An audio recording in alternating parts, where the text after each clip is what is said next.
ಈಗ ಬಹಳ ಹಳೆಯ ಕೇಸ್ಗಳು ಸುಮಾರು ನಿಮ್ಗೆಲ್ಲ ಗೊತ್ತಿರ್ತಂಗೆ ಬಹಳ ಜನ ಇದ್ದಾರೋ ಇಲ್ವೋ ಗೊತ್ತಿಲ್ಲ, ಹೋರಾಟದಲ್ಲಿ ಭಾಗವಹಿಸಿದಂತ ಇದು ನಿರ್ಜೀವವಾದಂತಹ ಕೇಸನ್ನ ರಾಜಕೀಯ ದುರುದ್ದೇಶದಿಂದ ಕಾಂಗ್ರೆಸ್ ಸರ್ಕಾರ ಅದಕ್ಕೆ ಮತ್ತೆ ಜೀವ ತುಂಬತಕ್ಕಂಥ ಪ್ರಯತ್ನ ಮಾಡ್ತಾ ಇದೆ.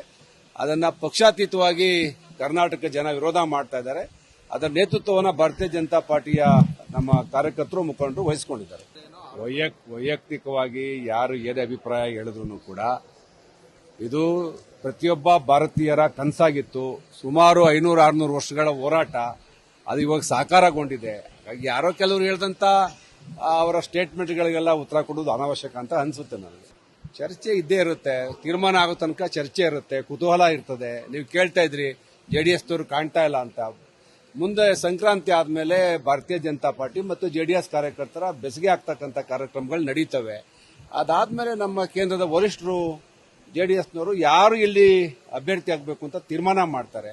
ಅಭ್ಯರ್ಥಿ ಆಗೇ ಆಗ್ತೀವಿ. ಅದಕ್ಕೆ ಯಾಕೆ ನಿಮ್ಗೆ ಆತಂಕ ಯಾಕೆ? ಅಭ್ಯರ್ಥಿ ಪ್ರಬಲವಾದಂತ ಅಭ್ಯರ್ಥಿನ ಕಣಕ್ಕಿಳಿಸ್ತೀವಿ ಭಾರತೀಯ ಜನತಾ ಪಾರ್ಟಿ ಕಡೆಯಿಂದ.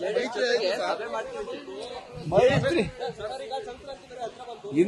ಇನ್ನೂ ಟೈಮ್ ಇದೆ. ಸಂಕ್ರಾಂತಿ ಇನ್ನೂ ಟೈಮ್ ಇದೆ. ಈಗ ಹೊಸ ವರ್ಷ ಮೀಟ್ ಮಾಡಿಲ್ಲ.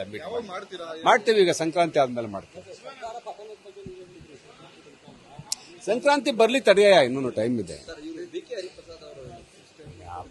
ಬೇರೆ ಸ್ಟೇಟ್ಮೆಂಟ್ಗೆಲ್ಲ ಯಾಕಂದ್ರೆ ಉತ್ತರ ಕೊಡ್ಲಿ. ನಾನೀಗ ನಿರ್ಲಿಪ್ತವಾಗಿದ್ದೀನಿ. ನಾನು ಹೇಳೋದಿಷ್ಟೇ ಅಂದ್ರೆ ಬೆಂಗಳೂರು ಗ್ರಾಮಾಂತರ ಮೊದಲಿಂದ ಹೇಳ್ತಾ ಇದ್ದೀನಿ, ಇದು ಭಾರತೀಯ ಜನತಾ ಪಾರ್ಟಿಯ ಮುಂದಿನ ಬಿಜೆಪಿಯ ಒಬ್ಬ MP ಆಗ್ತಾರೆ ಅಷ್ಟೇ ಹೇಳ್ಬೋದು. ನಾನು ಯಾರಾದ್ರೂ ಆಗ್ಬೋದು. ಅದಕ್ಕೆ ನನಗಿಲ್ಲಿ ವ್ಯಕ್ತಿಗಿಂತ ನಮ್ಮ ಪಾರ್ಟಿ ಮುಖ್ಯ. ಪಾರ್ಟಿ ಯಾರು ಹೇಳುತ್ತೋ ಅವ್ರು ಆಗ್ತಾರೆ.